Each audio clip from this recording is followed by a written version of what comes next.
EU fanboys love and worship the Old Republic era of Star Wars.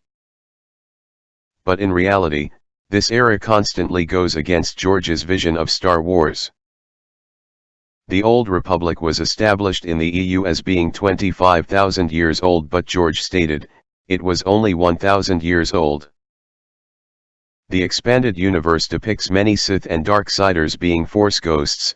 George Lucas stated this is not possible.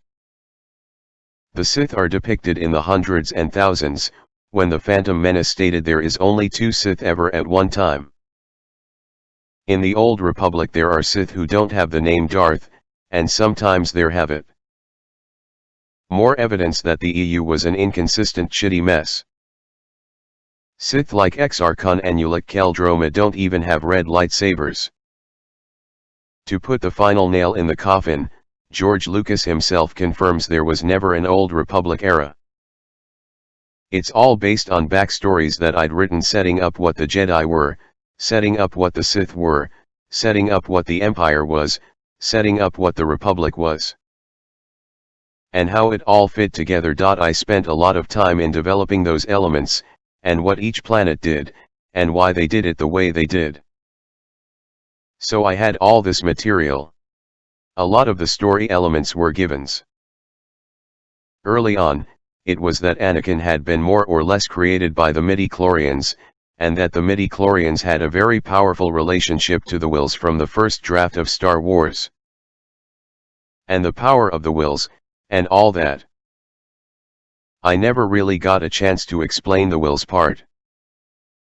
So a lot of the story of the prequels, I'd done already. And now I was just having to put it into a script and fill it in, kind of sew up some of the gaps that were in there. I'd already established that all Jedi had a mentor, with Obi-Wan and Luke, and the fact that that was a bigger issue. That's the way the Jedi actually worked. But it was also the way that the Sith worked. There's always the Sith Lord and then the apprentice. Everybody said, oh, well, there was a war between the Jedi and the Sith. Well, that never happened. That's just made up by fans or somebody. What really happened is, the Sith ruled the universe for a while, 2,000 years ago.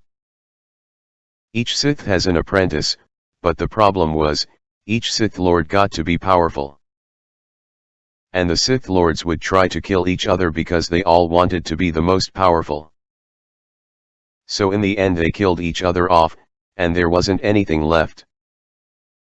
So the idea is that when you have a Sith Lord, and he has an apprentice, the apprentice is always trying to recruit somebody to join him, because he's not strong enough, usually, so that he can kill his master.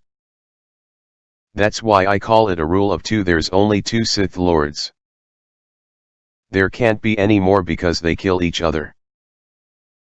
They're not smart enough to realize that if they do that, they're going to wipe themselves out. Which is exactly what they did. In the Phantom Menace, Palpatine was the one Sith Lord that was left standing. And he went through a few apprentices before he was betrayed.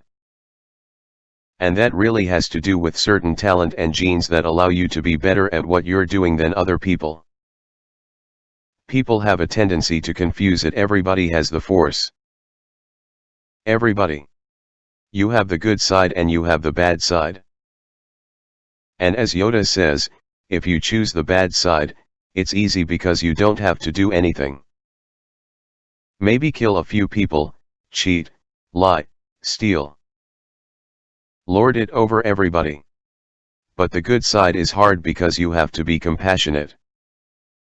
You have to give of yourself. Whereas the dark side is selfish. But anyway, there's a whole matrix of backstory that has never really come out. It's really just history that I gathered up along the way.